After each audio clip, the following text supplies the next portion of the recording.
Our boy wakes up in some bizarre purple void, completely lost and questioning his reality. In his hands, a sacred stone pulses with a sinister energy he has never seen before. Black feathers begin to drift down from above as he reaches into the strange light. His eyes suddenly glow a vibrant purple, reflecting the wings of an approaching being. A woman with massive black wings then descends from the sky, floating right above him. This kid just stares completely dumbfounded by this sudden winged visitor. Turns out this whole other world is dominated by two forces. Starting with these gnarly-looking demons and their eternal rivals, the divine spirits, a whole army of angelic warriors. For ages, these two sides were locked in a brutal world-shattering war which finally ended with a decisive victory for the demons. Bad news for the angels. About a decade ago, the winners set their sights on a new prize, the human world. Humanity was completely powerless against the invasion, getting absolutely steamrolled by the demon army.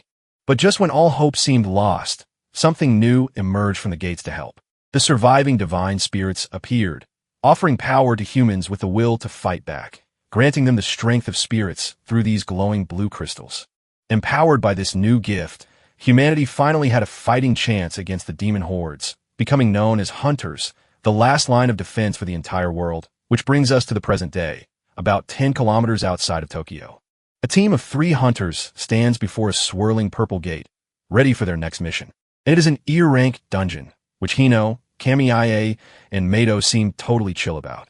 Hino's team does a final check on their supplies for the dungeon crawl, which are all conveniently loaded onto their personal pack mule for the mission. And Frank Hunter named Makoto Asaka, who seems totally fine with the arrangement. This others head in, telling their wannabe hunter to just carry the bags and stay out of the fight. And honestly, Makoto's heard all before, so the insult barely even registers. See, for hunters, power comes from a sacred stone that appears in their hand, which then lets them form a pact with a divine spirit to get their abilities. Flashing back 2 years ago, we see how our boy got his start. A younger Makoto is absolutely stoked to find a sacred stone in his own hand. And clutching it, he swears he will never let another tragedy happen again, vowing to become strong enough to protect everyone. Turns out his parents were killed by demons during a gate break right in front of him. That little blue crystal was the only thing that gave him a reason to keep going. So he immediately throws himself into a hardcore training routine every single day, pushing himself to the absolute limit with thousands of sword swings. And he actually pulls off 1,000 of them in under an hour, which is insane. Without even a break, he decides a 20 kilometers run is next on the agenda. But a couple of other guys training nearby seem to recognize him. They start mocking him from a distance, calling him a fake hunter for all to hear, because for 2 years, no spirit has answered his call, leaving him with just a rock and a reputation. Back in the day, he tried to join a party and got absolutely rocked for his trouble. This team's leader basically calls him dead weight. They have to babysit during a fight. Even with a busted lip, Makoto insists he is trained with weapons and can hold his own. But the guy just shuts him down without a spirit. All that training is completely worthless. They tell him to stop pretending, saying he is just embarrassing the real hunters by existing. Left alone in the trash, our boy clutches the stone that was meant to be his hope. And he has been at this for 2 years, desperately wondering why he is the only one left behind. Watching everyone else become heroes just cemented his status as a total outcast. Meanwhile, in the present-day E-rank dungeon, a fiery bull demon makes its grand entrance, and Hino with his low-rank fire spirit flam easily handles one of the monsters, while Mato and her water spirit follow up, casually blasting another one into oblivion. And Kamiya finishes the sweep, frying a goblin with his electric-type spirit fall. With the coast clear, the trio gets real smug about how easy this all is for them. But then Hino spots a little bat demon sneaking up on their pack mule, Makoto. He yells out a warning, pointing out the monster right behind our oblivious boy, just as the demon lunges, ready to take a chunk out of Makoto's head. But our guy whips around, sword in hand, vowing to kill it because he's a hunter too. And he winds up for a big swing against the tiny, kind of pathetic-looking demon. Hino's just laughing, though, saying a loser like him could never get a spirit anyway. And Makoto freezes, realizing his teammate thinks letting him die is a fitting end for a fake. He knows words hit, and Makoto realizes they have locked him inside with the monster. And he totally panics, kicking himself for actually trusting these absolute clowns for a second. But there's no time to think. The bat demon lunges, and he parries on pure instinct, only for the monster to catch his sword with its bare hand, looking totally unimpressed.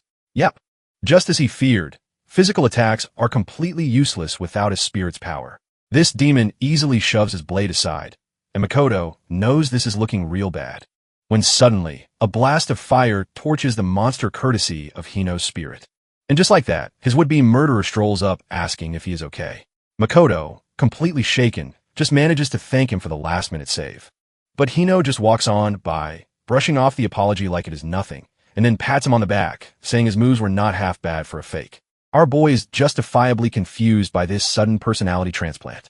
Is this guy for real? He explains he has been training nonstop, just waiting for a pact to finally happen. And Hino offers some hollow encouragement, hoping he gets a spirit someday. Makoto actually buys it, thinking even a little pity is better than nothing at all. But as he looks on, Hino glances back at his smirking teammates, revealing a nasty, triumphant grin. The whole thing was just a sick joke.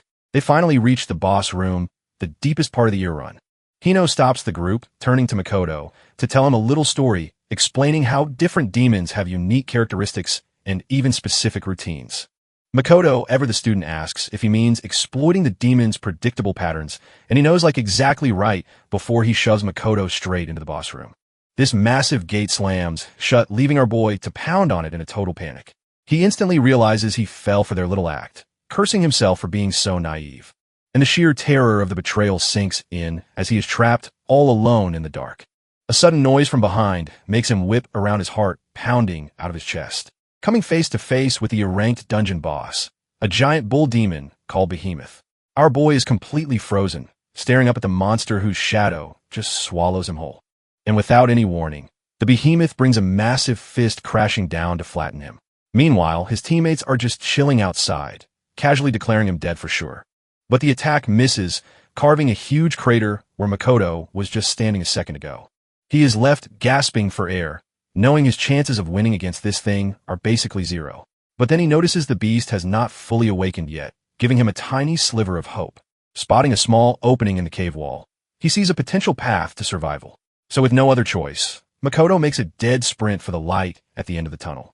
This behemoth is not having it though, letting out a furious roar as it gives chase. And our guy is running for his life as the monster closes in. Pure adrenaline fueling every step. Just as he is about to reach it, the demon hurls a massive boulder, sealing the exit completely. Makoto looks back in absolute horror. His one and only escape route now totally gone. From the monster's view, our boy is just a cornered rat with nowhere left to run. Cornered by the behemoth, Makoto desperately scrambles for any chance of survival, however small, and the sheer hopelessness of the situation finally hits him. This is a really bad day at work. A flash of his parents' death reminds him he has not accomplished anything he set out to do.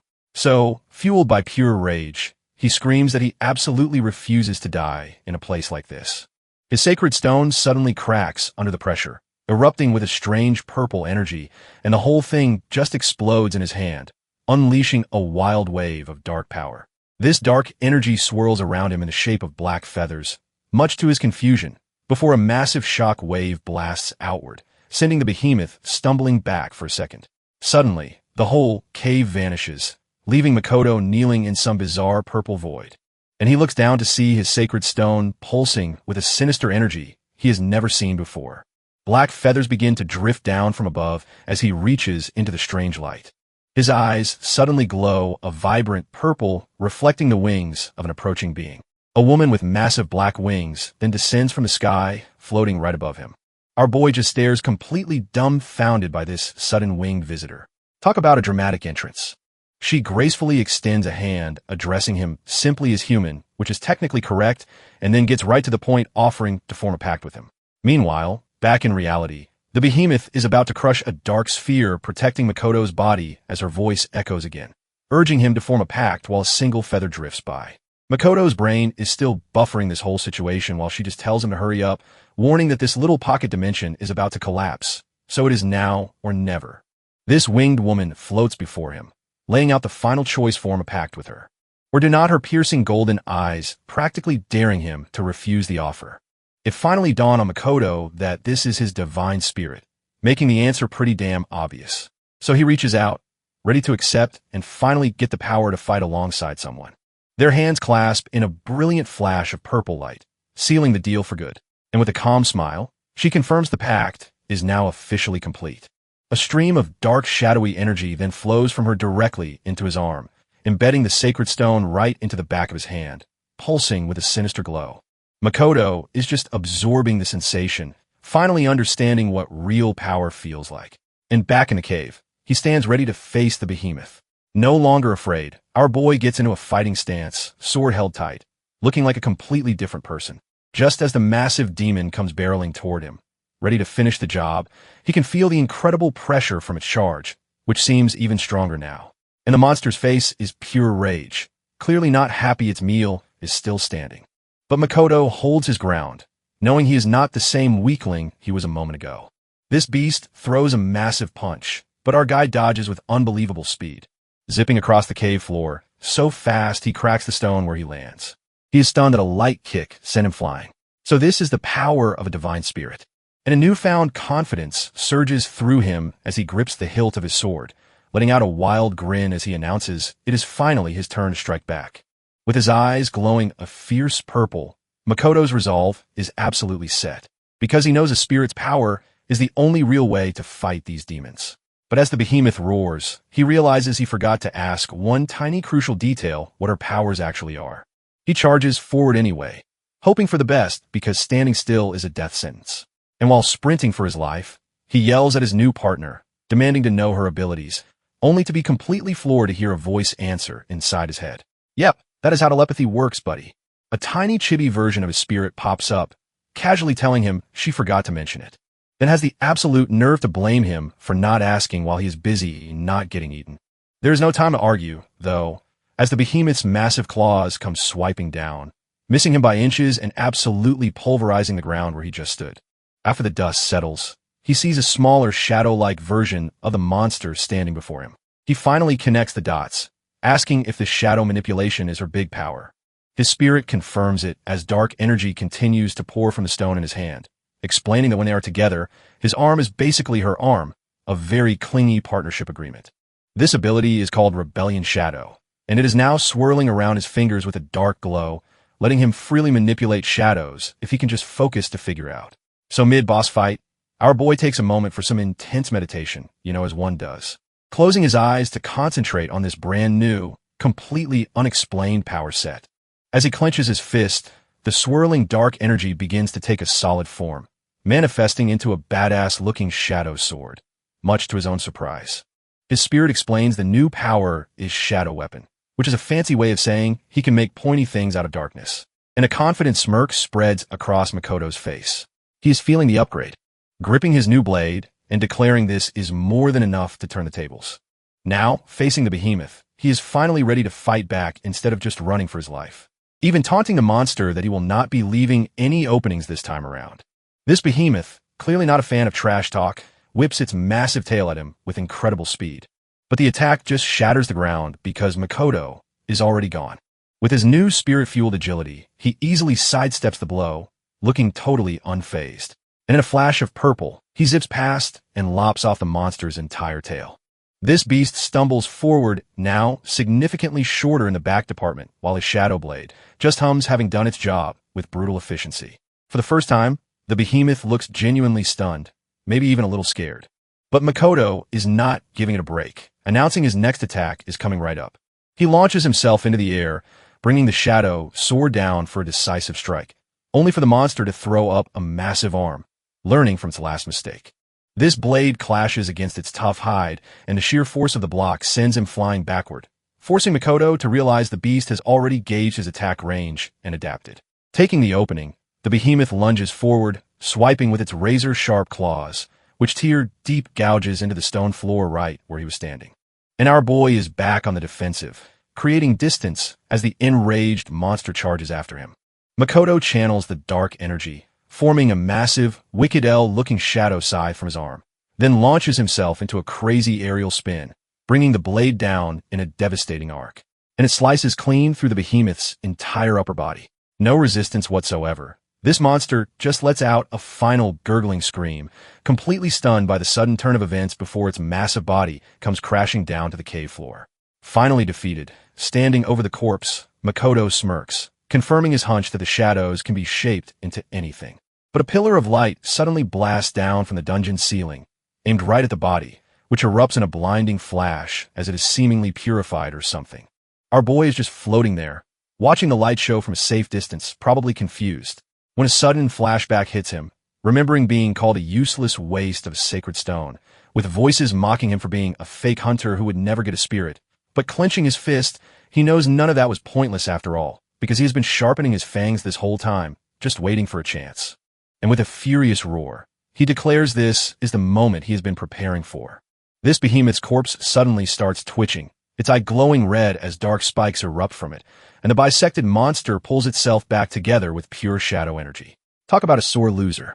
A monstrous shadow beast forms from the remains, lunging forward to devour him whole. So Makoto slams his hand on the ground, unleashing his own wave of dark power. Sharp shadow spikes erupt from the floor, forming a protective cage all around him. And his spirit just appears casually telling him she's got it handled no problem at all. Makoto sincerely thanks his new partner, admitting he was saved because of her, but she just points back, clarifying she only lent her power and he did all the actual work.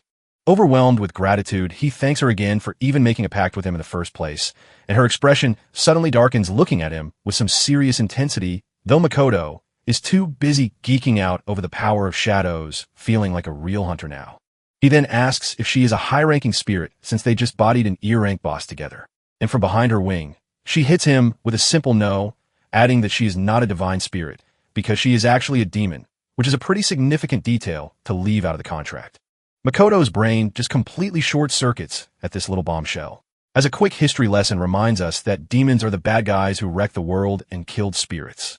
Humans only survive by forming pacts with divine spirits to become hunters. So, our boy is having a moment, realizing he just teamed up with the literal enemy. His new demon partner seems a little flustered by his reaction, maybe not used to the whole explaining "I am evil" thing. And trying to stay calm, Makoto just decides they need to hash out the details later. A very mature response. As they reach the dungeon exit, he figures the worst must be over by now, while the party that abandoned him peeks in casually, assuming he has already been digested. Makoto spots them, and his face just screams pure, unadulterated rage, leaving them completely stunned. He is still alive and wondering where the hell the boss monster went. Then the red-haired guy finally sees the winged woman and realizes Makoto actually formed pact. And the cowards are now totally panicking, wondering what on earth they are supposed to do. This red-haired guy eats dirt as his party realizes they are totally screwed if Makoto talks. So their brilliant solution is to just kill him with the whole squad powering up for round 2. Makoto just stares back, his expression a perfect blend of "are you serious" and "try me." But before getting to the beatdown, he turns to his partner and finally asks for her name.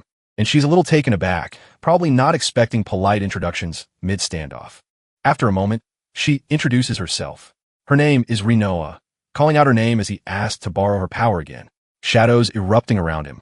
Rinoa herself seems a bit stunned by the sheer intensity he is putting out now. Meanwhile, the red-haired chump gets back up, still convinced Makoto's a weakling they can easily crush.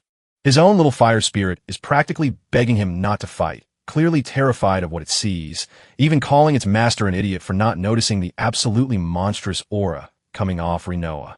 These other two cowards are also losing their nerve. Their own spirits trembling in fear, and red-haired spirit admits they have no idea who she is, but her power is off the charts, pegging her as having the strength of a top-class divine spirit, the absolute highest tier. This news sends the entire party into a full-blown panic, because that is supposedly impossible. And Makoto overhears this, looking just as surprised as they are to learn his partner is S tier. A quick spirit ranking 101 shows us that top class is the tiny pointy end of a very big pyramid, which basically means she is one of the absolute strongest beings in existence. With this new info, Makoto turns to Rinoa and demands to know who she actually is, but she just points at the enemy, coolly, telling him there is no time for AQ and damp a session right now. Red Hair stomps the ground, absolutely refusing to back down from this fight, screaming that Makoto is still a worthless loser who just got lucky with the boss. While his smarter party members realize a pact with a top-class spirit makes all that irrelevant. But the guy just calls them cowards, his ego clearly writing checks his body cannot cash. He then charges forward, ready to show Makoto the power of a real hunter, whatever that means. Yet Makoto just watches the flaming fist come right for his face, looking bored out of his mind, effortlessly catching the punch with one hand and completely neutralizing the attack. This leaves Red Hair absolutely stunned that his big move was just stopped, as our boy easily dodges the follow-up flurry, seeing every single move in slow motion. There's even time to analyze the guy's fire magic before Red Hair unleashes his ultimate move. A massive fire breath attack that Makoto counters with a casual flick of his shadow-powered hand, slicing the entire blast clean in half, much to the shock of everyone watching. To add insult to injury, Makoto asks if he is even trying a legendary burn, which causes Red Hair's brain to just completely blue screen at the sheer disrespect. In a fit of rage, he yells that Makoto is just a weakling who got lucky with a strong spirit. A claim that gets a cold smirk from our boy who is about to set the record straight. With shadows swirling around him, he admits Red Hair formed his pact way faster. Though the key difference is that Makoto never ever gave up on his dream. So, the power he has earned through sheer grit is something he would never call simple luck, leaving the bully with nothing left but impotent rage as he curses Makoto's name. Red Hair goes full-on anime villain, screaming about his ultimate secret technique to burn Makoto to ashes, then yells at his terrified party members to get in on the action because it is do or die time. And reluctantly, the other two power up their own magic, realizing they are completely cornered. This whole team combines their powers into a massive elemental blast aimed right at our boy. And they're already celebrating with Red Hair laughing that in the end, trash is still trash. But when the smoke finally clears, Makoto is just standing there completely untouched by their attack. A sight that sends the entire party into a state of pure jaw-on-the-floor shock. Makoto calmly explains he cut through all their attacks, adding the boss was way faster, a legendary burn. And taking a single deliberate step forward, he signals that playtime is officially over. A terrifying shadow with glowing eyes manifests behind him as he asks if they are ready for what is next. Red Hair's face is a beautiful portrait of a man whose ego has just been shattered into a million pieces, but he tries to rally, screaming, "Do not mess with," while his hand visibly trembles, then launches himself forward in a rage, still insisting Makoto is just a pathetic wannabe. Makoto's Shadow Blade meets the flaming attack, stopping the full power punch without even trying, leaving the bully completely exposed and stunned as our boy just stares him down. And in a panic, the guy demands to know what the hell Makoto even is anymore. While dark energy gathers ominously in Makoto's open palm, which he then clenches into a fist, ready to end this little reunion. A single shadow-infused punch lands square in Red Hair's stomach with brutal, overwhelming force, sending the guy flying backwards, spitting blood, and utterly completely defeated. With the sacred stone glowing on his hand, he finally declares himself a true hunter. His former party members are absolutely losing their minds as their leader goes down hard and Red Hair is just out cold on the floor, eyes rolled back. A truly pathetic sight. Makoto stands over him coldly telling the others to grab their friend and get lost. Then gives them a final chilling warning to keep their mouths shut about what happened here. These two cowards are practically tripping over themselves to obey, scrambling to drag their leader away. As Red Hair just mumbles about his strength being gone. "Yeah, no kidding, buddy." Makoto looks down at the glowing stone on his fist, finally feeling the weight of his new power. When Rinoa appears, a little surprised he just punched the guy instead of, killing him. He just turns and gives her a genuine smile, thanking her for fighting by his side. And in response, she gives him a soft, warm smile of her own, which is a pretty big deal. Now that the trash is taken out, they remember they were in the middle of a very important conversation. So Makoto gets right back to it, asking her to finally explain the whole "I am a demon" thing. Rinoa's hand trembles as she clenches her fist, clearly struggling with what to say next. And with her eyes closed, she takes a deep breath, preparing to reveal her past. She then drops an absolute bombshell. She was once a divine spirit from the angel race. But because of some mysterious event, she fell from grace and became a demon, which completely stuns Makoto since angels are one of the highest ranking spirits there are. Seeing his reaction, Rinoa offers to terminate their pact right now if he wants out, even telling him not to hesitate, though she looks absolutely terrified of his answer. Rinoa braces for his rejection, explaining that for a demon, this is just how things are. But Makoto just listens, his expression completely serious as he takes it all in. Then, completely out of left field, he decides now is the perfect time for formal introductions. Giving his full name and age like this is a first date, not a pact with a world-ending entity. Rinoa is just completely thrown, wondering why on earth he is doing this now, asterisk of all times. And Makoto clarifies he is not canceling the pact because he can tell she is not a bad person. This simple act of trust leaves her absolutely speechless, her eyes wide with disbelief as he smiles, explaining this as his way of showing he is counting on her from now on. She is still trying to process this sudden, unconditional acceptance from a human she just met. And with a small smile, She calls him a strange person, but agrees to the partnership. Makoto gives a confident look in return. Their bond is now officially solidified. With that settled, he turns to leave the dungeon, ready to finally head back home, and the two of them walk toward the exit together. A newly formed and very powerful team. But from the shadows, a monstrous hand reaches out as if watching them escape. Elsewhere, a Wildle-looking demon complains that the fallen angel Rinoa actually betrayed them. Though his more composed, lab coat-wearing partner tells him to shut up, calling her betrayal irrelevant. This first demon just grins maniacally, finding the whole situation incredibly amusing. And, alongside a creepo-looking partner, he muses that he was hoping for some entertainment. This scene then shifts away from the villain's lair to a quiet city at night, landing on a simple apartment building, likely where our boy is finally heading home. Makoto brings her back to his place, announcing they have arrived at apartment 3003. And he flicks on the lights, the packed stone on his hand still faintly glowing, revealing his home is a room with a bed and some boxes peak bachelor living. Our boy casually tells the former angel to make herself at home, which is easier said than done. So Rinoa just sort of wanders in, clearly not sure what to make of this whole situation. She eventually settles at his desk, looking like a queen visiting a peasant's Vel, then asks if a human actually lives here, a question that stops Makoto in his tracks because apparently his apartment has the same cozy vibe as a demon world cave. Makoto's a little flustered, admitting it is just a place to crash, but still trying to salvage the mood. He asks her if there is anything she actually likes. Clarifying, he means literally anything, trying to find common ground with his Esther partner. Rinoa's answer is simple and a little poetic. She likes beautiful scenery, and our boy glances at his taped-up window, admitting that makes a lot of sense. This gives him a brilliant idea, suggesting they try putting some flowers in the room, explaining he just thought they'd look nice, a simple gesture that catches her off guard. And she actually agrees, complimenting his taste and calling it a great idea. Beaming, Makoto proposes a new team tradition. They will buy flowers after every dungeon clear, which earns him a genuine heartfelt smile from Rinoa, a huge step for their partnership.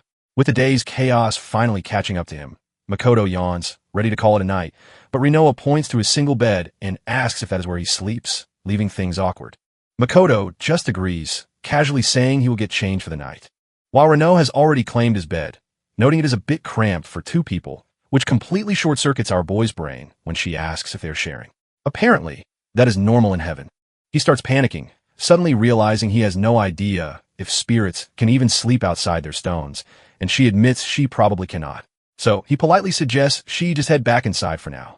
With a quick goodnight, she disappears back into the glowing purple stone on his hand, leaving Makoto to just stare at his fist for a moment, processing this whole new reality. Later that night, he lies awake in bed, trying to figure out what his next move should be, realizing that if anyone finds out he has contracted to a demon, he will be forced to go solo. So with new resolve, he decides to start small by clearing in Frank Dungeon all by himself. This next day, he heads straight for the Japan Hunter Association headquarters to get started. Inside, he checks in with Rinoa, who confirms from within the stone that this is a good decision, though he's a little worried that a giant purple gem on his hand is not exactly subtle. Pushing those concerns aside, he walks up to the front desk to register for a dungeon run, and the receptionist confirms his request to take on a simple, frank mission. But just as he is about to finish, a huge commotion erupts from the lobby entrance, as a massive crowd swarms around some big-shot hunter, who apparently rarely shows his face. A pair of very confident boots strides forward while the crowd gushes over how handsome this guy is, and it is revealed to be Shrank Hunter Amaji Yugo, who believes a drink is the best way to wake up. He then proceeds to chug sick right there in the middle of the day, because Shranks operate on their own schedule. This crowd absolutely loses it over this guy, begging for autographs like he is some kind of rock star. But Yugo just takes a swig of sake, completely unfazed by the chaos, as usual. He scans the crowd with total boredom, thinking about how nothing ever really changes here. But then his eyes lock onto something, and his whole demeanor instantly shifts because he has spotted Makoto, who is just trying to mind his own business in the background. Our boy realizes he has made direct eye contact with the S-rank, and is immediately on edge. And a very unsettling smirk spreads across Yugo's face, clearly intrigued by what he sees. In a flash, the Shranker is right in Makoto's face, demanding to know his name and rank, leaving Makoto completely stunned, pointing at himself like, "Are you seriously talking to me?" Yugo explains it has been a while since he has talked to a guy, which is the weirdest flex ever.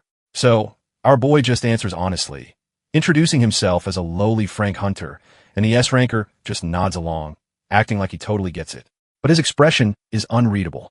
He then looms over Makoto, repeating Frank with a really weird, intense vibe. A very nervous Makoto asks if he needs something, probably hoping the answer is no. But Yugo just pats the receptionist on the head and apologizes for the interruption, completely changing gears, then proceeds to hit on her right in front of everyone, asking her out for tea with a wink. As he leaves, he points back at Makoto and casually says his name, which is super creepy, leaving our boy totally bewildered, wondering if he just got flirted with by an S-rank dude. Meanwhile, the receptionist is having a complete system failure, just short-circuiting from the attention, and she is lost in a fantasy about Lord Amagi before snapping back to reality to help Makoto. Makoto is left wondering what that whole bizarre encounter with the Shrank was even about. But the still swooning receptionist snaps out of it just long enough to give him the dungeon coordinates. And with the tablet in hand, he heads out, psyching himself up for his first solo run. This location turns out to be a surprisingly peaceful, sun-drenched forest where a massive, swirling purple dungeon gate is just casually waiting for him. He double-CH checks the map on his device, and yeah, everything seems to be in order. So, with a confident look, our boy is ready to prove what he can do alone. He steps right through the portal, heading into the unknown, only to find himself in a super gloomy cave that feels way too oppressive for an E-Frank. Rinoa immediately appears, asking if Frank demons are really supposed to be the weakest, which is not reassuring. As the cave glows an ominous red, Makoto asks if she is sensing something dangerous. And the answer comes as a massive wolf paw with a blue aura swipes right at him, forcing Makoto to instantly summon his own dark power to block the surprise attack. He barely manages to intercept the lightning-fast strike from a beast, sparks flying everywhere, and the impact sends him skidding back, showing just how much force was behind that blow. It is a total blur of claws and shadows as the monster relentlessly presses its assault. Rinoa checks on him, and he confirms he is okay, somehow still reeling from the speed. He cannot believe how insanely fast the thing is moving. A literal blur of blue energy. And that is when he sees it is not just one monster. It is a whole pack of chaos wolves. Rinoa immediately identifies them as D-rank demons, confirming this Frank dungeon is a complete trap. Makoto realizes this is not an Frank dungeon at all, but a D-rank death trap. And now he is completely surrounded, standing protectively in front of Rinoa as magic flares. He glances back, and of course the escape gate is conveniently sealed shut. Classic. Our boy admits to Rinoa that with his current power level, this is looking pretty grim, telling her that taking on this whole pack at once is basically a suicide mission. Rinoa just listens, her expression serious as she takes in their impossible odds. So, Makoto forces himself to calm down, deciding the only way out is to thin the herd. His strategy is simple enough. Focus everything he has on taking down just one wolf. But before he can even make a move, a clawed paw descends from right above him, and he barely dodges a vicious swipe from one of the lightning-fast beasts. The sheer speed of the attack leaves him completely stunned for a split second, forcing him to desperately block another wolf's lunge with a shadow blade. He's driven to one knee, struggling to hold his ground against the monster's raw strength. Realizing their pack coordination is perfect, which makes this incredibly annoying. Gritting his teeth, he desperately tries to think of a way through this onslaught. But another wolf lunges forward, its jaws wide open for the kill. So Makoto shoves his sword right into its mouth, which is one way to stop a bite. While he is occupied, another wolf immediately exploits the opening, attacking his flank, and he takes a nasty hit. The pain clear on his face as he is getting overwhelmed. This force of the blow, sending him reeling back from the coordinated assault. Kneeling from the last hit, Makoto admits every single one of these wolves is dangerously strong and their pack tactics are perfect, leaving him wondering if he is completely out of options. Rinoa, however, is just chilling on a shadow throne, saying she is thinking, but wants to see what he will do. Thanks for the help. Our boy gets to his feet, facing down the three snarling beasts that have him surrounded. And one of the wolves gives him a death glare, signaling the next attack is imminent. A silent, determined look crosses Makoto's face as he commits to a desperate plan, knowing it is a massive risk, but it is also the only way he's getting out of this alive. He touches the ground, his shadow powers swirling around his hand for a moment, then suddenly dispels them completely, leaving himself seemingly wide open and powerless. Rinoa is completely shocked, realizing he just erased his own ability, a move that is just pure insanity. His wolves immediately take the bait, pouncing on what they think is an easy kill. But at the last possible second, Makoto reignites his power, summoning a shadow weapon, which one of the wolves immediately sinks its teeth into, getting a face full of magic.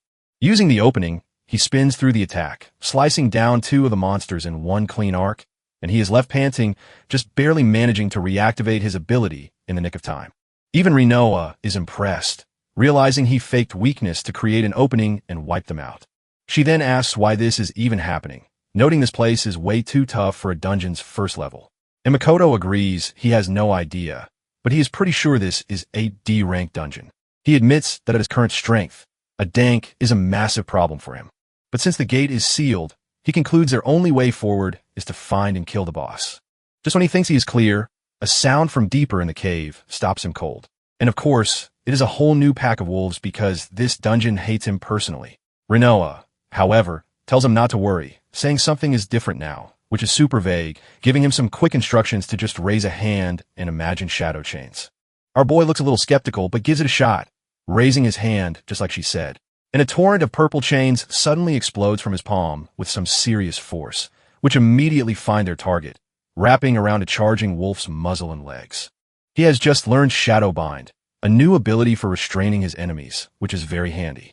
A confident little smirk spreads across his face as he realizes he's got a new toy, and the chains yank the wolf back hard, completely neutralizing its attack in midair. He then uses the now captured wolf as a literal meat shield against another one. Genius move, looking pretty damn pleased with himself for pulling that off so smoothly. But another wolf is already pouncing, trying to catch him while he is distracted.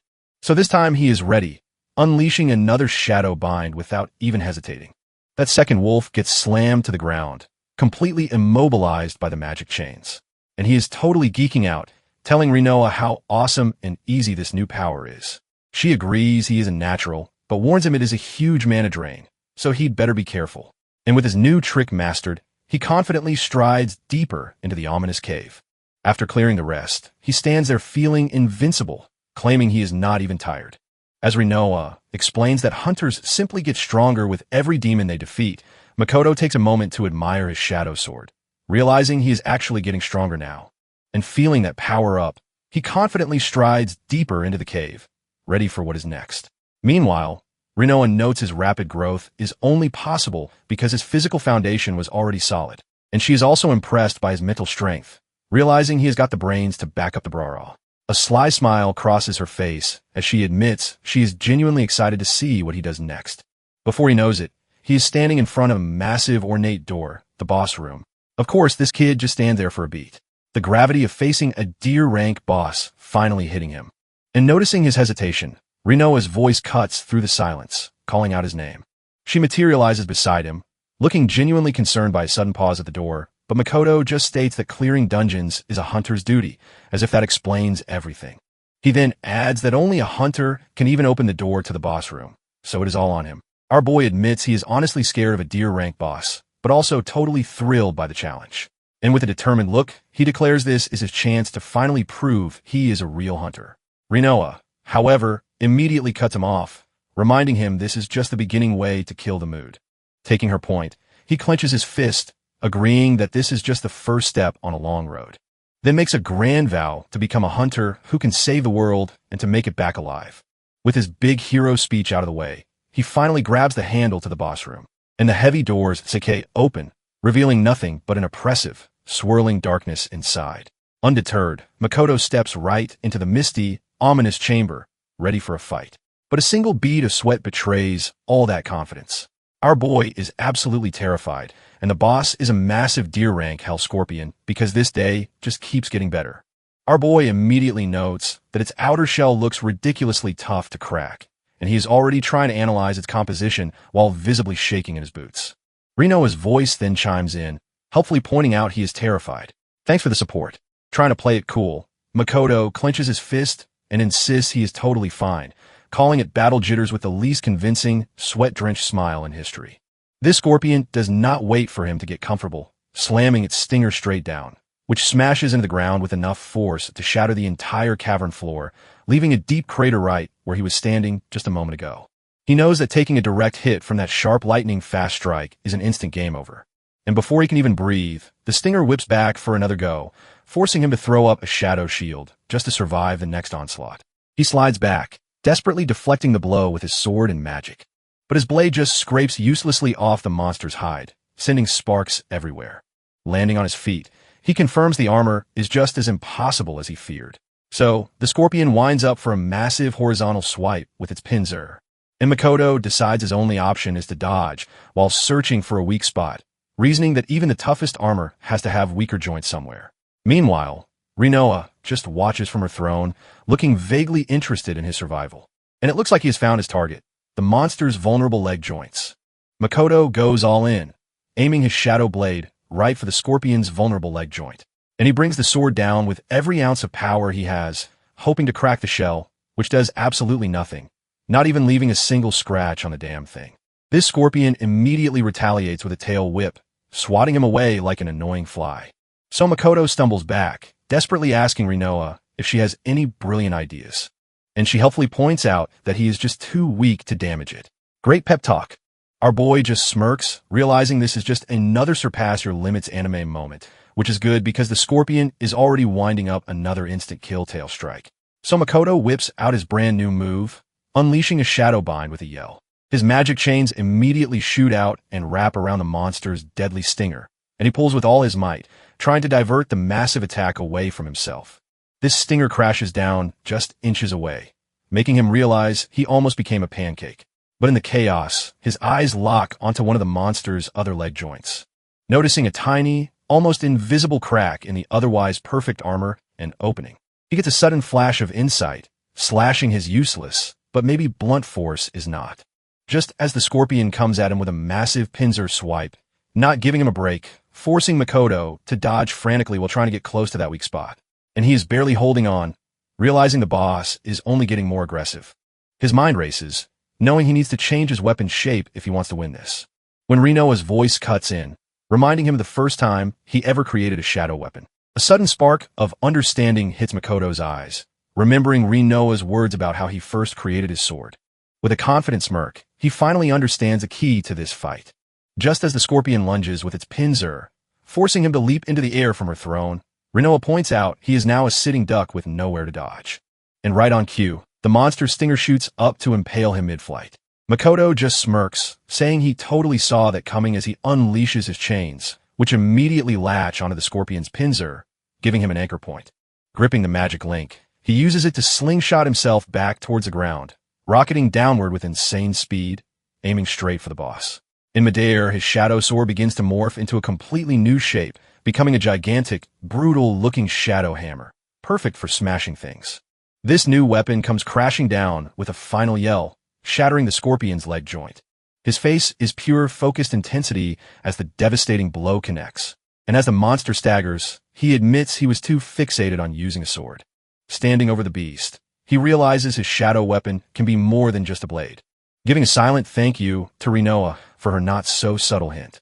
Our boy complains she could have just told him, but she insists he needed to figure it out himself. Looking at the defeated boss, he agrees it was a valuable, if terrifying, experience. He then jokes about wanting more near-death power-ups, and Rinoa is not amused. Not at all. This next day, Makoto heads to the Hunter Association building to cash in on his big win, where an employee is apologizing so hard you'd think she personally sent the scorpion after him. But our boy just waves it off, saying the near-death experience was great for his personal growth, which is a massive relief to her as she confirms his reward is ready for transfer. Makoto's eyes just about pop out of his head when he sees the payout, a cool 1.5 million. And the staffer explains a solo clear is a huge deal, basically begging him to work with them again. This woman is suddenly his biggest fan, practically sparkling as she calls him Mr. Hunter, leaving Makoto just a little stunned by the sudden hero worship he is getting, though he quickly recovers with a confident smirk, totally owning his new status. Feeling flush with cash, he turns to Rinoa and suggests they finally go buy those flowers, thinking to himself that he can actually afford a decent bouquet for once in his life. But a sudden presence makes him stop dead in his tracks, completely confused by who he just saw. A green-haired woman appears right in front of him, calling out his name with a smile. And he recognizes her immediately, stammering out the name Kazine. She gives him a cheerful wave, asking how he has been after all this time. So, he excitedly explains he has made a contract with a spirit, which completely floors her. And Kazine praises him for working so hard, leaving our boy a little flustered. Meanwhile, the peanut gallery is buzzing, recognizing her as a beer rank prodigy and wondering what she is doing with a nobody. And Rinoa is not having it. popping up to jealously demand who this new girl is, forcing Makoto to quickly explain that she is Ruka Kazing, his super talented childhood friend. Makoto continues his explanation to Rinoa, who just looks adorably confused by the whole situation. This girl apparently hates demons with a passion that puts every other hunter to shame. And a quick flashback shows they were inseparable as kids, always playing together at the park. Their bond stayed strong even as they grew up sticking together through their school years. But then we see the tragedy that changed everything. Her and her brother running for their lives from a demon. Her brother is absolutely terrified, knowing they're completely outmatched by the monster, and a nasty gash to the leg pretty much seals his fate right there. Despite the injury, he turns to face the beast, screaming at Kazing to just run. His only thought being for her to survive, even if he has to die to make it happen. And just like that, the demon cuts him down as Kazing can only watch in horror. Turns out, they both got their sacred stones around the same time about 2 years ago. But back then, Makoto had to apologize because his divine spirit was a total no-show. He felt like he was breaking their promise to become hunters and fight side by side. And Kazin understood, but with her brother's memory driving her, she could not afford to wait. So, they went their separate ways with him left behind while she forged ahead on her own. Which brings us back to the present where Kazin is absolutely demolishing a parfait priorities. You know, she is super impressed he soloed 8D rank dungeon, though he humbly reminds her he is still Frank. Leaning in close, she praises him before getting serious about what she really wants to know.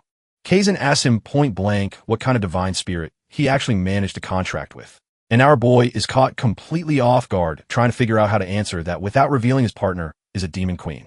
He's trying to figure out a good excuse since his demonic partner can just pop up whenever. So Makoto goes with the classic. It is a bit shy line, which Kazin finds pretty interesting, and Rinoa is absolutely fuming, telepathically screaming that she is not shy. It is just complicated. Not one to be outdone. Kazin decides she will just introduce her own divine spirit instead. And out pops Wave, her upper-ranked wind spirit, who looks like a ridiculously dapper butler. This spirit is so polite, it is almost unnerving, bowing and leaving Makoto completely flustered. With introductions over, Kazin casually asks when he is planning to get his rank reassessed, suggesting he should probably use the time until then to get a whole lot stronger. Then she invites him to tackle a C-rank dungeon with her, a massive jump for our Frank boy. This offer immediately puts Makoto on the spot, and he is visibly sweating the decision, thinking the power gap is just too massive and he'd only hold her back, not to mention the Rinoa problem. But Kazin just gives this super creepy shadowed over smile that says she's not taking no for an answer, remembering how he used to lead her as a kid, but now she cannot miss this opportunity. And her creepy face vanishes, replaced by pure joy as she celebrates them finally teaming up again. Meanwhile, the scene cuts to a sleek, modern building at night, setting a much more serious tone where we are heading into the first conference room. You know it is about to get real. Inside, a bunch of high-ranking officials are gathered, and the topic on the table is Majin, which are described as powerful, intelligent humanoid demons, all be rank or higher. And after laying low for years, these things have recently taken out at least a dozen hunters, prompting the association president Camaro to grimly recall just how exceptionally strong they are. This president just laughs, bragging that in his prime, he would have handled these demons himself. But a section chief named Ms. Haima cuts in, insisting her gate management system is working perfectly, which is when someone points out the big problem. These Majin only appear after a dungeon is cleared. And just then, a blonde guy named Amagi strolls in late with a bottle, asking if he missed anything. Misa is absolutely livid. He is late, but he just flirts, telling her not to ruin her pretty face. What a charmer. A screen then displays the faces of all the hunters who have already been killed by these new threats. So Amagi takes a swig from his bottle, casually mentioning he might have an idea about this. He volunteers to handle it since he's got some free time, much to everyone's surprise. And with the president's blessing, Amagi gives a cocky salute and heads out on his own. This scene then cuts back to Makoto, who looks like he is preparing for his own big mission, while Amagi walks off thinking it is time to see if one of his predictions is about to come true. We then jump to a dark graffiti-covered hallway. The Kankan, Dungeon Makoto, and Kazin are tackling where a burst of purple energy signals their dramatic entrance into the danger zone. Makoto asks Kazin if she is nervous, and she admits she is just a little bit. Our boy is also internally freaking out about the power difference and the whole Rinoa Kazin situation. But Kazin just smiles, promising to protect him no matter what, which leaves him totally flustered. He quickly regains his composure, saying he is not here to be a burden and will pull his own weight. This two of them stand ready as dark, ominous energy swirls all around them, and their first opponents appear, a pair of nasty-looking Cyril demons. Makoto's shadow magic immediately flares up as he gets ready for the fight to begin. Makoto decides to play it smart and assess the situation first. But Kazin is already a blur of green energy, lunging forward with her spear, instantly decapitating one of the gargoyles in a single brutal strike. Our boy is just left standing there completely stunned by her overwhelming speed, while she declares with ice in her voice that every last demon must be destroyed. He is just in awe of her power, which is way beyond anything he expected. And then she suddenly freezes, sensing something else in the air. Her head whips around, announcing a demonic presence coming from his direction. With a deeply suspicious look, she asks if that energy could possibly be coming from him, which sends Makoto into an immediate panic, so much for a stealthy partnership. She continues to stare him down, her question hanging in the air like a death sentence, leaving our boy absolutely terrified that his secret is already blown. He tries to subtly suppress his shadow magic, hoping she will just let it go. And surprisingly, she does, turning away and saying she must have been mistaken. Makoto quickly plays along, telling her to stay alert to cover his tracks. Realizing her sensitivity to demonic energy is on a whole other level, and she almost certainly sensed the magic from his shadow ability, he knows he should probably explain the whole Rinoa situation, especially with her intense hatred. But after watching her go full Terminator, he is thinking maybe now is not the best time. And right on cue, a gigantic new demon erupts from the darkness, giving them a much bigger problem. Kazin immediately powers up with her wind spirit's mantle, her eyes glowing with pure intent, and the giant gargoyle barely has time to register its own shock before getting blasted. Then she is a blur of motion, leaping through the air to slice and dice another demon. Her attack punching clean through the monster's chest with absolutely zero hesitation, leaving behind nothing but a gory green vortex as she continues her aerial assault. Her face is just ice cold, completely locked in on her mission of total demon annihilation, while Makoto just gawks from below, realizing his friend can literally fly now. So he figures he should at least try to handle ground troops while she is busy up there. A diving gargoyle gives him the perfect chance to prove he is not just here for moral support and unleashing his shadow magic. He confidently tells Kazin to leave this one to him, knowing these new demons are stronger, but reminding himself that he has grown too. He summons a shadow weapon, molding the dark energy into a brand new form, which turns out to be a freaking shadow gun that he immediately fires point blank. And the blast just completely obliterates the monster into a dozen bloody pieces. Even Cassine is floored, wondering how in the world his sword just morphed into a firearm. But she quickly brings up sensing demonic energy from him earlier, though she dismisses it for now. Makoto is sweating buckets, relieved he dodged that bullet, but terrified by her sharp senses. Just as Rinoa telepathically asks if he is seriously planning to lie about her forever, and he internally defends her, insisting she is not just some demon, she is his reliable partner. This kid desperately wishes he could just explain everything, but knows Kazin's deep-seated hatred is a massive wall. Makoto is still agonizing over what to do, knowing his secret could blow up at any moment. And as they reach the boss door, Kazin asks if he is even able to focus on the fight.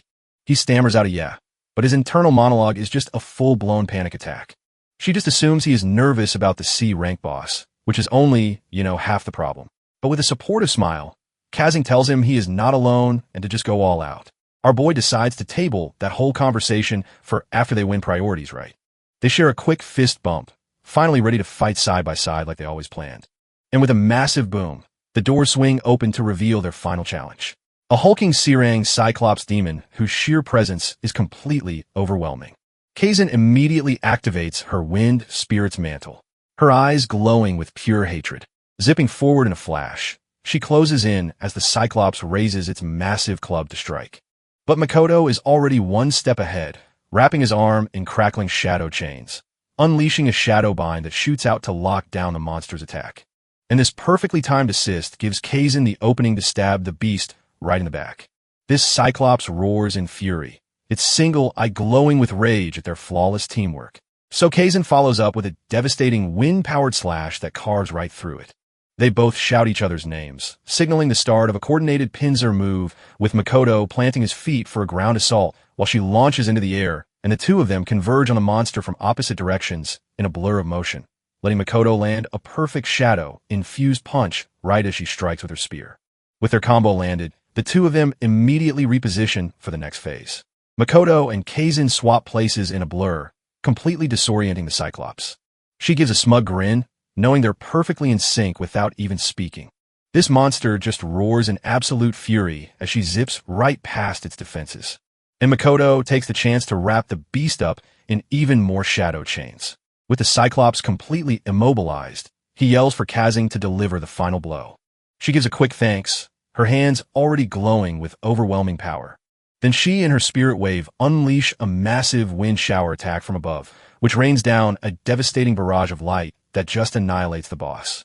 Our boy is just left speechless, completely blown away by her raw power. With the Cyclops gone, Kazan excitedly runs back over to him, giving him a huge smile and a thumbs up for their flawless teamwork, and he is immediately blushing, not used to this level of praise from her. They share a celebratory high five, finally back in action together. Makoto thinks to himself how their synergy is just as good as he always imagined. But he knows this is not the end. There is still a much bigger issue to deal with.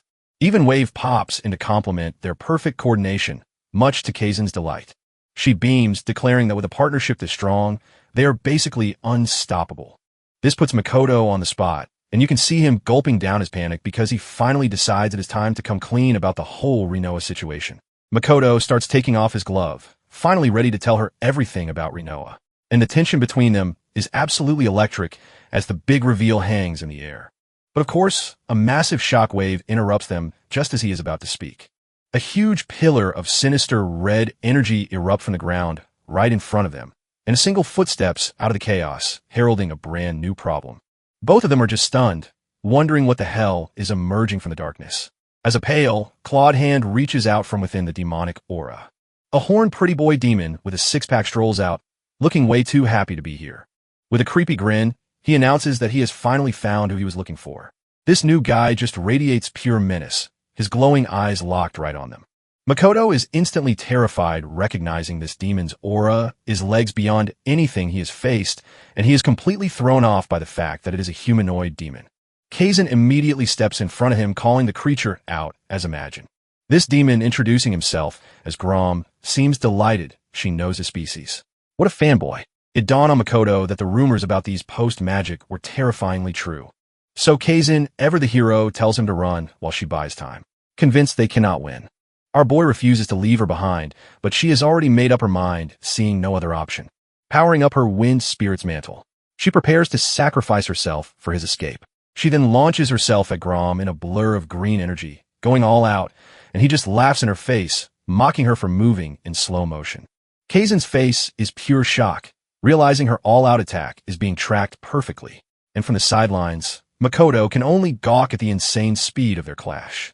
Our boy is sweating buckets, admitting he cannot even see an opening to intervene. And Grom just casually stops her spear with his bare hand, right against his six-pack. With a smug grin, he tells her he has got her right where he wants her, completely shutting down her kamikaze charge with absolutely zero effort. His expression is just pure, condescending boredom, like she is a mild inconvenience.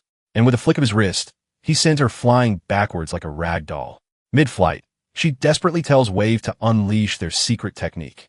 So her hands start glowing as she preps one last desperate trump card. Channeling every last bit of power, she screams out the name of her ultimate move. A massive pillar of wind energy just erupts from her, dwarfing everything in the room, which she then fires down as a gigantic blade of pure destructive energy. This shockwave is so intense that even Makoto has to shield himself with his shadow magic. Landing on the ground, Kazan is completely spent, having poured everything into that attack. She steadies herself, bracing to see if her final gamble actually paid off. But Grom is just standing there, calling her ultimate attack a gentle breeze. Total psychoplex. Her face just falls, the horror dawning that her best shot did absolutely nothing. He casually points out her intense grudge, and she just spits back that she will kill every last demon, which just makes him grin, cryptically asking if she even knows what she's talking about. Kazan demands to know what he is talking about, completely lost by his cryptic comment. Grom then points right at Makoto, dropping the bombshell that our boy has a pact with a demon. Makoto just grits his teeth, absolutely furious that this rando knows his deepest secret. In total denial, Kazan insists it cannot be true, but the demon just smugly confirms it. She passionately defends him, claiming he'd never keep something like that secret. Oh honey. Her boy's fist clenches, the sweat dripping as his best friend accidentally makes everything worse. Turning on him, Kazan demands to know why he is not saying anything. Her suspicion growing. She's practically begging him to deny it, but he knows the lie is finally over. With a heavy heart, he shows her the packed stone and admits it is all true. And then he summons Rinoa, who materializes from the shadows right beside him. Kazan's face is just a mask of pure, soul-crushing shock and betrayal. Her eyes widen in horror, reflecting the image of the very thing she despises most. Makoto starts to plead his case, desperately hoping he can make her understand the situation. But her hand is already trembling with rage, her wind magic flaring uncontrollably. She just screams at him, asking why he would ever do something so unthinkable. Her trust completely shattered, she declares, all demons are enemies and he cannot be trusted. This kid begs her to just calm down so they can talk it out like rational people. Ignoring him completely, she snarls that she will start by eliminating the demon right in front of her. Then she lunges forward with her spear, aiming to skewer Renault on the spot. But Grom just casually intercepts, grabbing Kazan and calling her annoying. What a party crasher. Kazan is choking, completely overpowered by Grom's casual grip. But just as he is about to finish her, Makoto finally makes his move from the sidelines. A blur of shadow chains shoots across the cavern to intervene, wrapping around Grom's arm and forcing him to release his hold on Kazan. This demon just drops her, pointing at Rinoa and calling her the fallen angel he is actually after. Looking absolutely disgusted, Rinoa recoils, prompting Makoto to ask if they have some history. Grom explains that when she first fell, they tried to recruit her into their ranks. This new info clicks for Makoto, confirming that Majin are indeed intelligent demons. This pretty boy Psycho continues his monologue, saying she was just a number to the divine spirits. Then he gets real slimy, asking if she does not want revenge on those who abandoned her. Having none of it, Rinoa furiously tells him to shut his mouth. Unfazed, he keeps pushing his offer, promising her the chance to kill all the divine spirits she wants. His sales pitch gets even worse, adding that she can kill humans and demons too. You know, demon stuff. Completely tormented by his words, she just screams at him to stop. Her composure is completely shattered as she starts to stammer, unable to form a sentence. This poor girl is on the verge of tears, struggling to even speak. But Makoto steps right in front of her, declaring that Rinoa is nothing like them. Grom just scoffs, mockingly, asking what makes her so different. Our boy lays down his philosophy.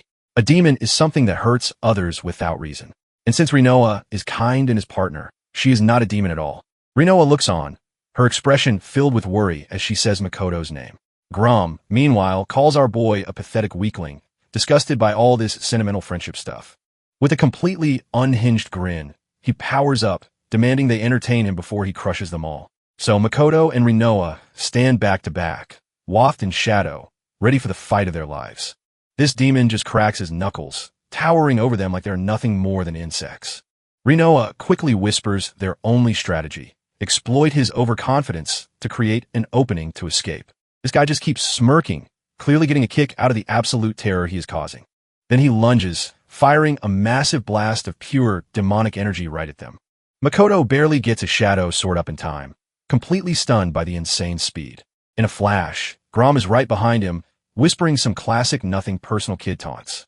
A brutal kick sends Makoto flying straight into one of his own shadow portals, which immediately spits him out, sending him crashing hard across the cavern floor.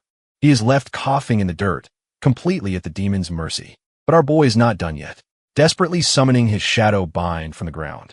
His chains shoot out, wrapping around Grom's arm and leg in a last-ditch effort. And Makoto forms the shadows into a gun, pouring everything into a single shot. Grom just stands there, letting the chains bind him with an expression of pure boredom. This shadow bullet flies, and this psycho just casually catches it between two fingers. He then crushes the projectile in his hand without even flinching. With a smug grin, he muses that it would have been more fun to just throw it back. Grom casually taunts him from across the cavern, asking if his bag of tricks is empty already. Our boy is absolutely seething, realizing he is just a plaything for this monster. From the ground, Kazan can only watch, completely powerless to intervene, and her eyes widen in sheer terror as she sees what is about to happen next. In a last-ditch effort, Makoto just screams and charges forward like a madman, only to get casually backhanded across the face for all his trouble. Kazan can only scream his name, watching her friend get absolutely demolished. Rinoa immediately swoops in, catching him before he can even hit the ground. She holds him steady, her expression a mix of pure concern and desperation. Meanwhile, Kazan is having a full-on existential crisis, finally processing the whole demon pack thing. Her world completely shattered. She mutters that she cannot trust anything anymore. This psycho just laughs and delivers a brutal kick right to the gut, calling him weak, which sends our boy doubling over the sheer force of the blow, rattling his entire body. Standing over him, Grom gloats that any struggle is completely pointless. What a classic villain. But Makoto uses his sword to push himself up, refusing to stay down for the count. He admits to himself that he is weak and cannot possibly compete with this guy. But as his packed stone glows, he clenches his fist with renewed purpose. With a surge of shadow energy, he roars that he absolutely refuses to give up. Watching this sudden display of defiance, Kazan's defeated expression starts to shift. A voice in his head reminds him that giving up here means truly losing everything. In a flashback, he remembers the despair of losing his own parents, a pain he knows all too well. And he recalls telling a younger, broken Kazan that they had to find a path forward as survivors. With tears streaming down his face, he swore they would never ever give up on living. Back in the present, that memory brings fresh tears to Kazan's eyes as she watches him fight, realizing it was Makoto's strength back then that gave her the will to move on. But that touching memory is interrupted by Grom smashing our boy with a brutal punch, sending him spiraling through the air while the demon mocks his useless fighting spirit. Makoto's hand slams into the dirt, his packed stone giving off a faint, defiant glow, and he struggles back to one knee, using his sword for support, refusing to stay down.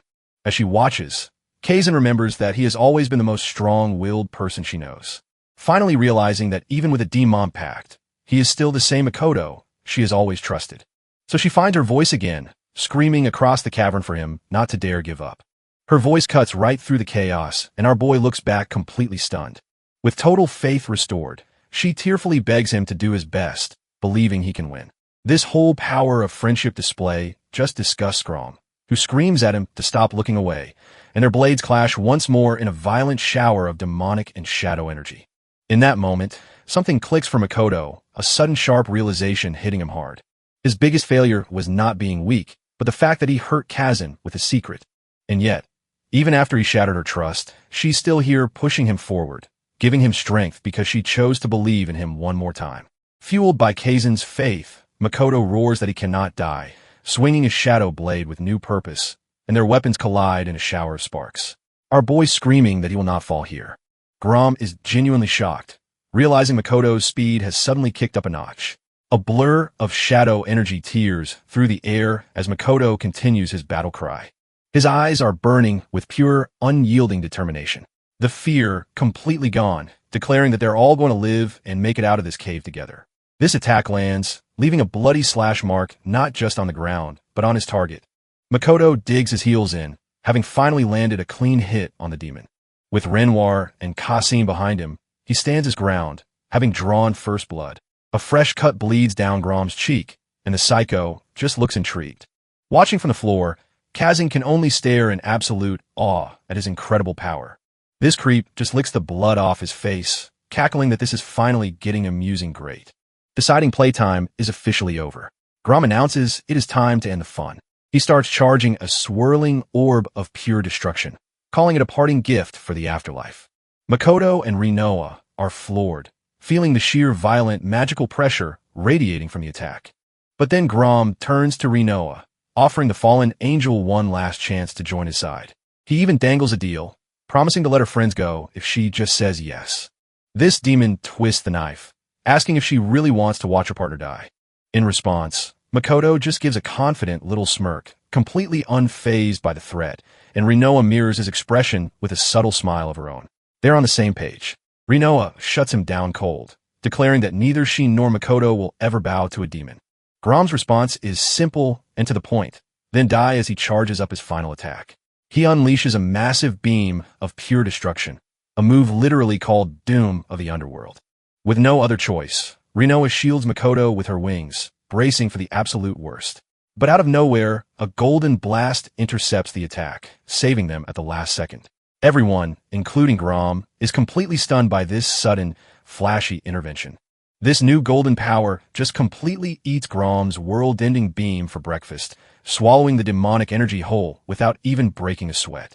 A hand lands on Makoto's shoulder, and he turns to see their mysterious savior. This new guy declares he is here to protect bright futures, prompting Makoto to ask who the hell he is. He introduces himself as Amaji Yugo, casually asking Imagine if he wants to play too. What an entrance. So, now we have a classic standoff with this newcomer standing between our crew and the psycho demon. Makoto recognizes the name, and Amaji just tells him to chill out and let the pro handle it. Our boy is just floored by the insane power radiating off him. Realizing this is an S-rank hunter. Amaji sizes up Grom, casually noting that he looks pretty strong, for a monster. Then he hits him with the ultimate flex, adding that he is, of course, much stronger. Grom is absolutely livid, his eye twitching with rage at this gay, sheer audacity. Amaji says it is payback time for hurting his junior hunter. His golden aura flaring up, and he summons his own partner, a gorgeous divine spirit, asking if she is ready to go. Unimpressed, Grom just lunges forward, hoping this S-rank hero is not just all talk. Grom's attack gets completely shut down, and he is absolutely not having it.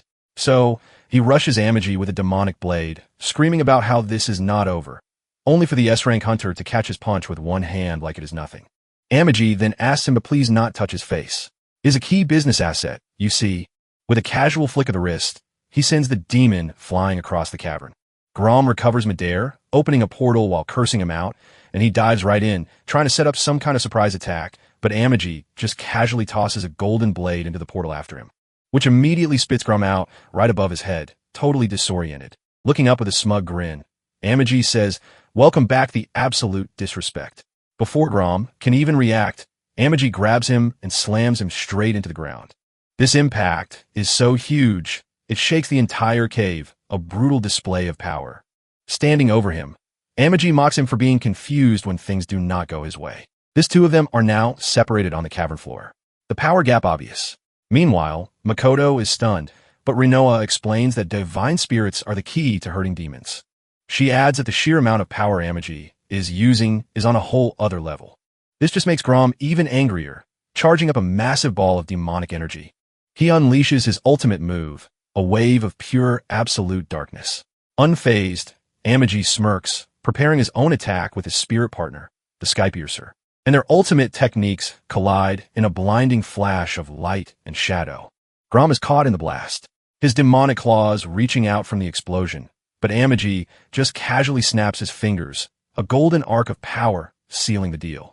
This divine energy shatters Grom's ultimate move like it is a piece of cheap glass, and a spear of light impales the demon, who absolutely shrieks in agony. Makoto and Rinoa are just speechless. The S-rank hunter did not even have to move. Amaji then starts taunting him, pointing out the fatal wound and asking if that is all he has got. This pro-hunter keeps poking the bear, asking why Grom is not using his real abilities. A classic villain taunt flipped. Completely enraged, Grom charges forward, screaming that he is going to kill him. Demonic energy flaring, except he is not alone. A new horn guy with white hair suddenly appears to join the party. This gets Amaga's attention as our heroes watch the situation get way more complicated. Grom is actually furious at his backup, demanding to know why this Fang guy showed up. His new friend calls him an idiot, pointing out that he will die if he keeps using that power while injured. Fang's gaze is intense. He is clearly the brains of this demonic operation. Turning to Amaji, he admits the hunter is strong, but warns that a real fight would leave no winners. With a confident smirk, Amaji concedes that Fang looks pretty strong, too. A little professional courtesy. Fang calls it a draw and starts the retreat, but Grom is screaming that it is not over yet. With a look of pure exasperation, his partner asks why Grom cannot ever just listen to him. Grom finally relents, gritting his teeth as he agrees to the tactical retreat, and the two demons warp away, leaving Amaji standing there as the undisputed winner of this round. Of course, Grom cannot leave without a parting threat, promising to come back and take everyone's head. With the demons gone, Amaji surveys the absolute mess they left behind in the cavern. This dust finally settles as he turns to our heroes who are still recovering from the fight.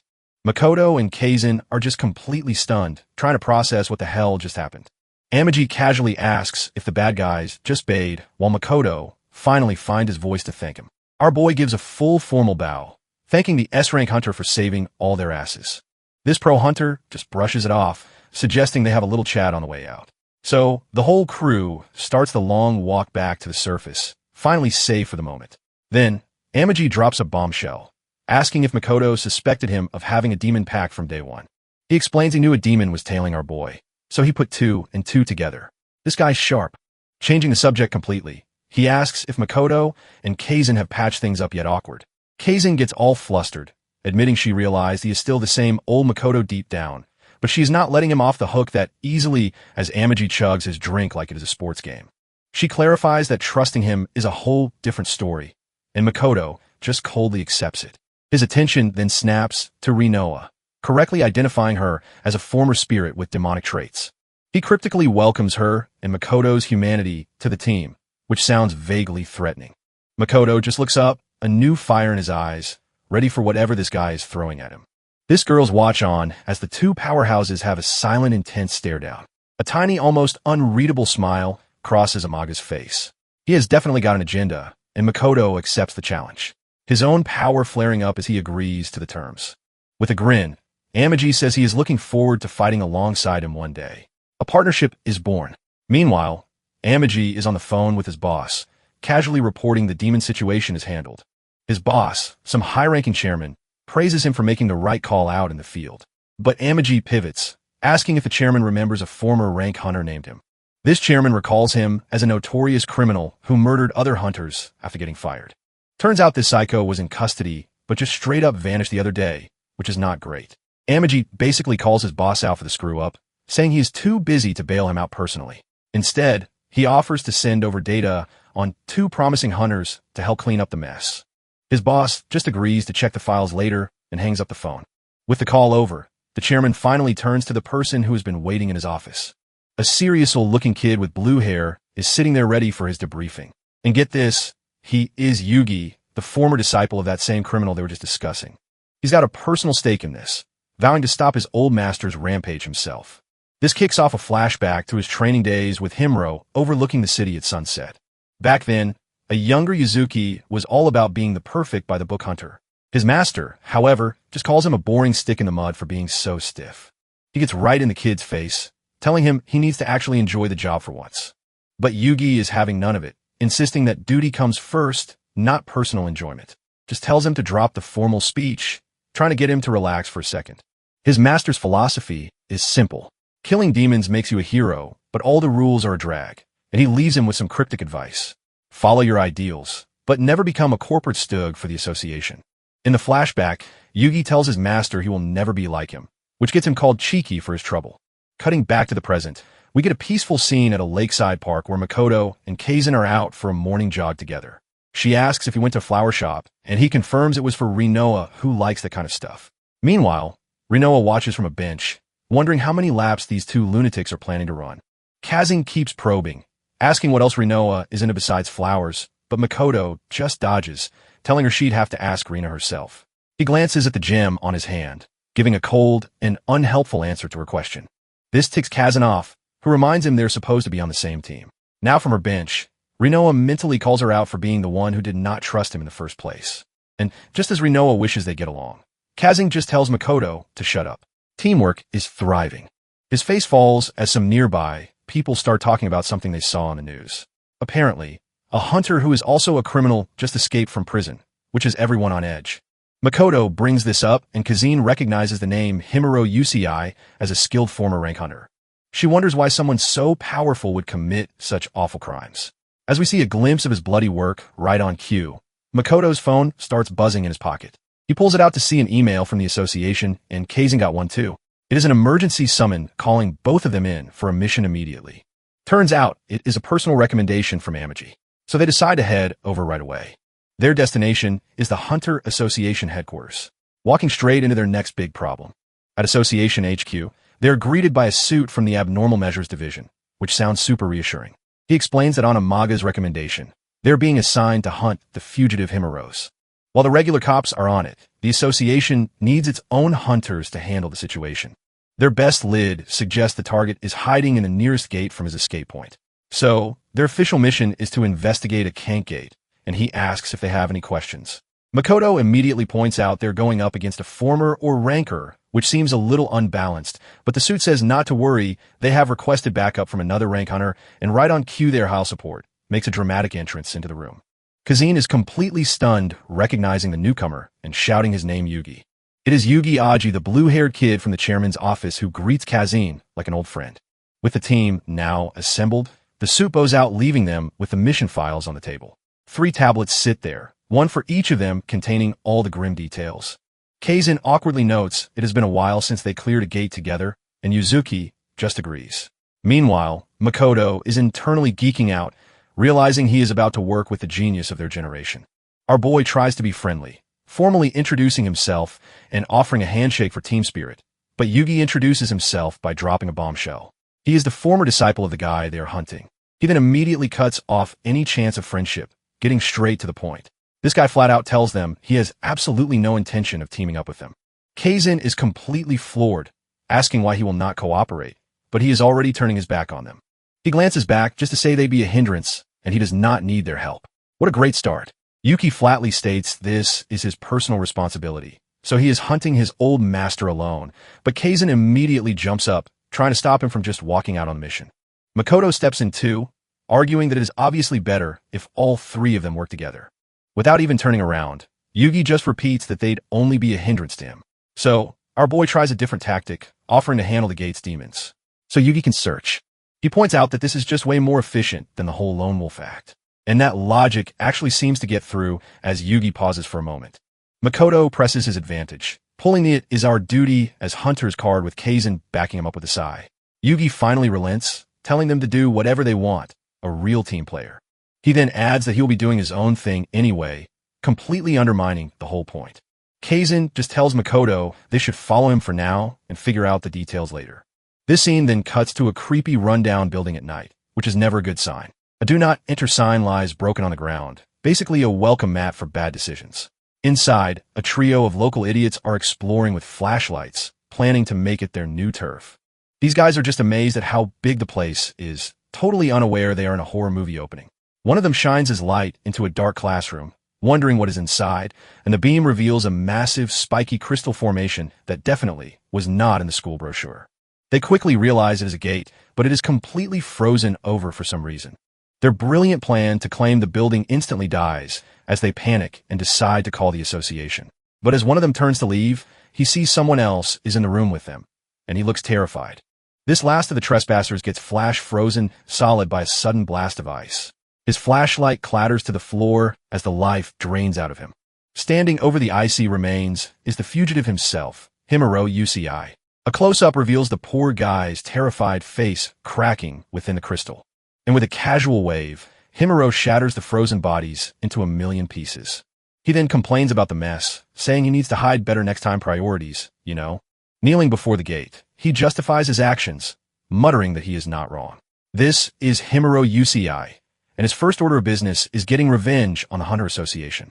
Meanwhile, our heroes step into the lush, creepy forest of the Sirank Gate.